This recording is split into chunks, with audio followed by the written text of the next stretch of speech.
Man, a heart of gold, guys. I'm just telling you right now. People just want to win. Right. These guys did everything. I'm telling you, they almost 10 hours away from their family. Everything. They dropped everything, and they came to our office. They dropped everything. One time, someone invited them to the office, and they lived 10 hours away. They were just from Riverside. I'm like, dude, we're gonna move to Riverside to work part of this office because we felt. You guys follow me? Yes. And they left everything, and they came to my office and say, "Hey, we live in Riverside. Can we work here?" I'm like, "Oh, yeah, what the heck? They can recruit themselves. I'm serious." I'm like, "All right, cool." And guess what? What? They lied. I'm being honest with you. They just wanted to win. I'm not trying to call them liars.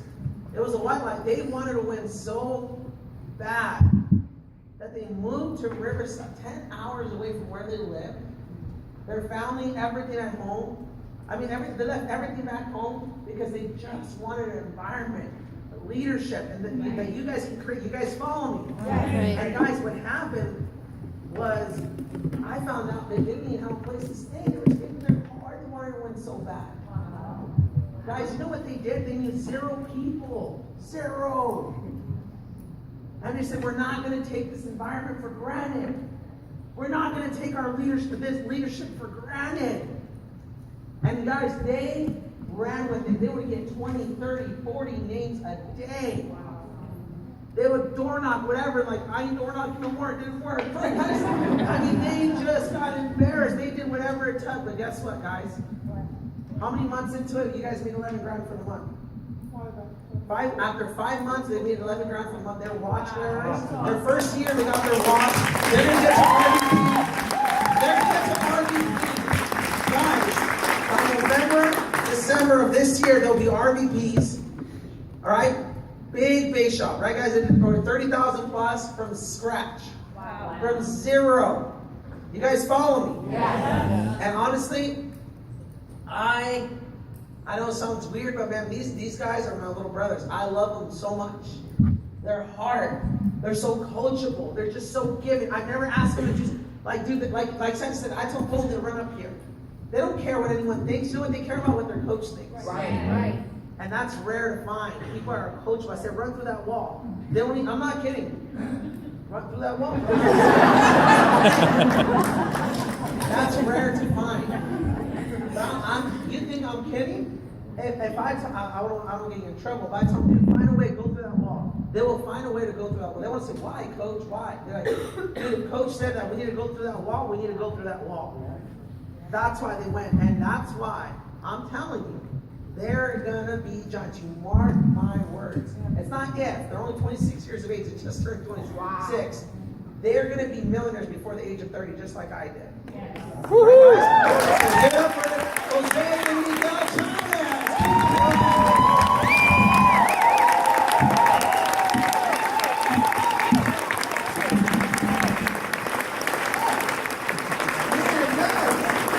You guys are freaking fired up. Guys, give an amazing coach another hand, please, guys.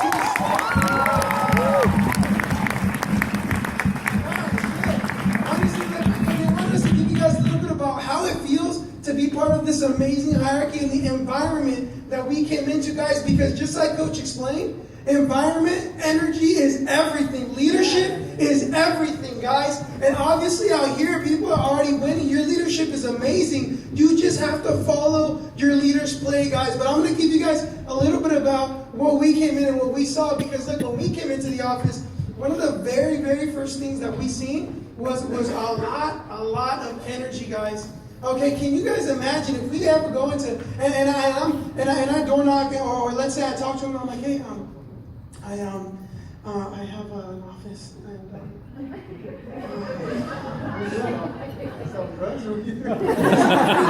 guys, man, but look, one of the things that the very first thing I seen was an amazing amount of energy. From everybody, guys, from every single person that we talked to in the office, they were fired up, right? And just like Coach said, he leads by example so much, guys. Look, one of the biggest things that I seen was that when we do like our Monday, well, we do Monday night trainings now. We switched our trainings to Monday nights. We did training this past week. It was like 10 p.m. guys. How many of you guys want to do training at like 10 p.m.? Not too many, right? Not too many people do it. But look, guys, we did training. It was like 10 p.m. And that was after KTs, guys. That was after everybody was already in the field. And when we get to training, if some people didn't close, how are you feeling? You're pissed, man. What the hell? I'm like, dude. And this Monday, that happened to me. I was on 2 KTs, and I didn't close anything, guys. I was like, oh, I got to think about it. I overcame everything. They still wanted to think about it. I'm like, damn.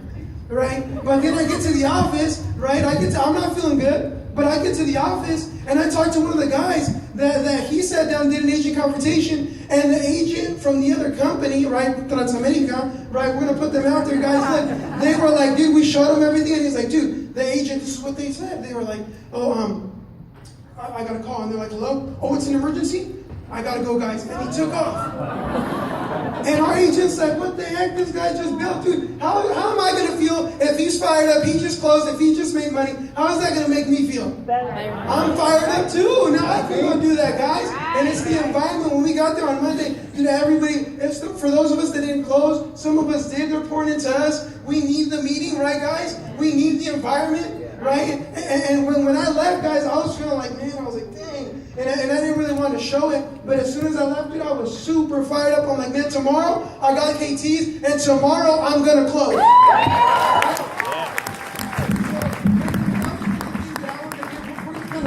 So I know my brother's going to fire it up too, so this one on. Yes, here we go. Okay, go.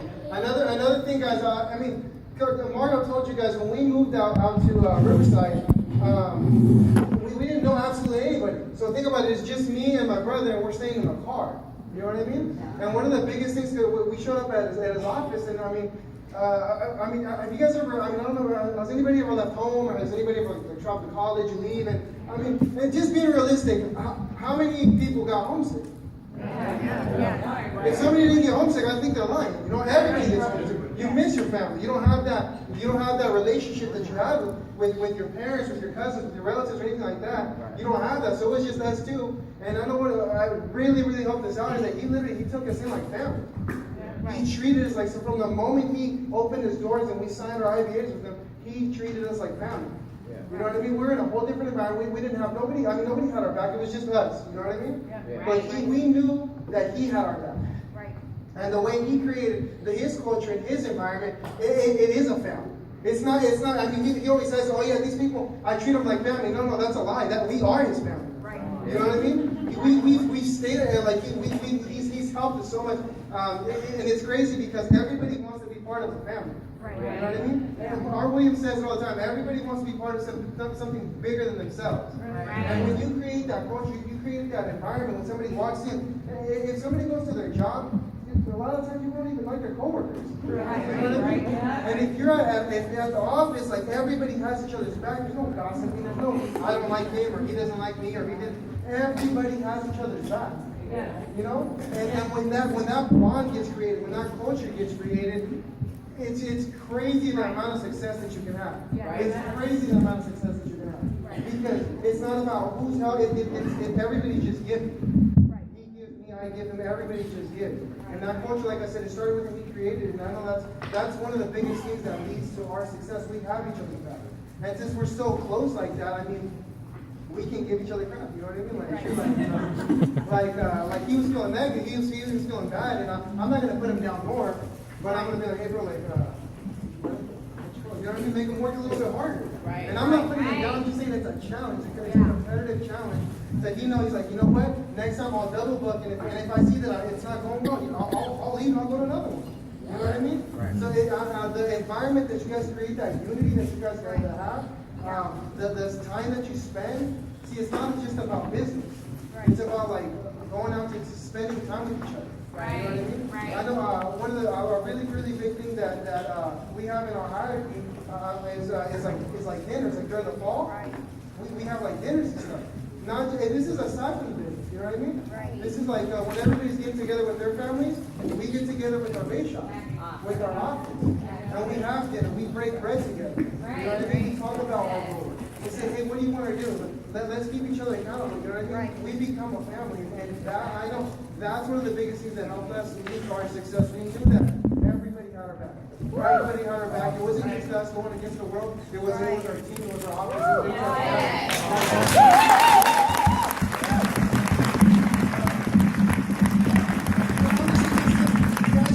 Just to drill off of what my brother just said, it was true. You know what? We had other brothers in the base shop that when we got here, guys, they accepted us. They would check up on us and be like, hey, we know you guys just moved. How did you guys do? You know, what do you guys got lined up? You know, and one of the days I know when we had just got here, we called Coach and we're like, hey, Coach, we're going, you know, we told one of our brothers at the office, hey, we're going to go door knocking because we need activity. We didn't even have money for gas, guys. We didn't like go to the mall. We had to go door knocking in the neighborhood we stayed in. And somehow somebody told Coach, and then it was like 11:30 at night, and we're in our apartment. We got beat up, guys. Not physically, but we're knocking on the doors, slamming the doors. They were saying no and all that stuff. And it's like 11:30 at night, and we're sitting there we're like, man, what are we gonna do? And then all of a sudden I see Mario. And what does he call me? He's calling me to fire me up, guys, because he knows I went out there and I was fighting, and he's calling me to pump me up to keep me going, guys. That to me is like a big brother, guys, that keeps me accountable to myself and always keeps me going. So another thing was that honestly, the big thing that I see with Coach is that, and this is one of the things that we create. So like we're not really doing anything that nobody else is doing.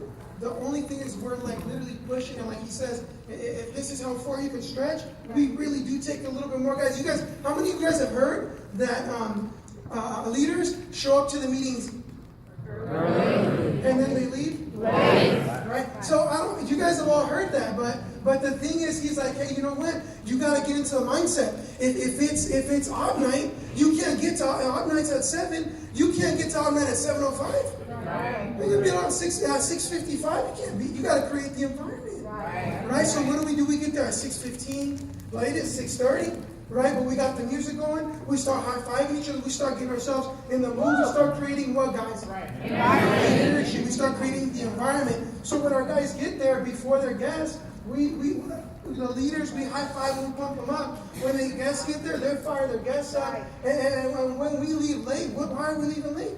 Because their guests are so fired up. What are we going to do? If there's a fire, right? If there's a good fire going on, we're going to throw more gas on it. And we want to fire up those guys so when they go home, we're like, dude, you can't sleep. And you want to call me tomorrow, and I'm going to be here for you tomorrow. And we're going to get you on the field. We're going to get this thing done. So that's one of the things. We're just working, guys. We're working the system. We're following the play. You know, and one of the things, man, I can talk about Coach all day. He has no idea, man. Honestly, I've learned so much from him. I tell him all the time, I'm like, Coach, honestly, man, I love you, Coach. And you know, sometimes it's like, hey, well, ask me a question. I'm like, I asked him some stuff, but I'm like, I'm watching, man. I'm watching it. And the other day, that we had our fast start the other day. And how many guys, like, you guys go to a fast start, and it's good events, right? But at the end of the day, you're kind of like, dang, that's good. And the majority of people are tired. Right? The majority of people are tired. And then what do? They go eat. And then they go home. You know, no offense to them, right? But at the end of the day, like, it's the people who work after that event that get results, right? That apply what they're learning, like after this event, right? Some of you should probably go on the field and take some of this energy and use it and go close. Guys, it was after the Fast Start event, one of the things, and this is one of the things that I see coaches creating. Why they say more is caught than what? More is caught than taught. So I was blown away, man, the other day after our Fast Start event. It was like 10:30 or 11. And I don't know if you guys follow me on Snapchat. You guys don't follow me on Snapchat. But guys, he's like, it's like 10. He was like, man, he's out there working, guys. He was training. What does that do for me? That's like, man, if he's out there doing this, what am I supposed to be doing? Right? What is he doing? He's creating that environment, man. I'm like, dang, I'm not even a quarter. I'm not nowhere near where he's at. But I want to be there. So what is he doing? He's creating an environment. Then I call him. I'm like, hey, did you see what he's doing? Like, we got to go out there. We got to work. So what do? The same thing, man. You better believe that now. I was like, man, I was calling some people. I was like, dude, I got to go close something tonight. I got to find something tonight. So we're hunting, man. That environment, that killer instinct, we have it. And we want to go out there. Honestly, it's like, we used to fight, guys. We used to box. like growing up, my dad taught us to be fighters. And man, like now I'm not literally looking for somebody to beat up, but I'm looking for a fight, man. I'm looking for that next fight that Art Williams put up, man. We're looking to go change that whole life policy. We're looking to go replace that UR policy. We're looking for a new balance of fighting. Woo! So, yeah. Fired up, guys. Yeah.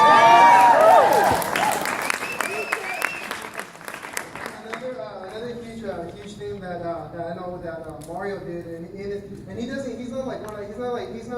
not a person like a pharaoh that kind of whips his people to go to work. As you guys can see, the numbers that Santi told us before we started, he leads from the front. Right. He's an SNSD multi-millionaire making millions of dollars every single day, and he's still leading from the front.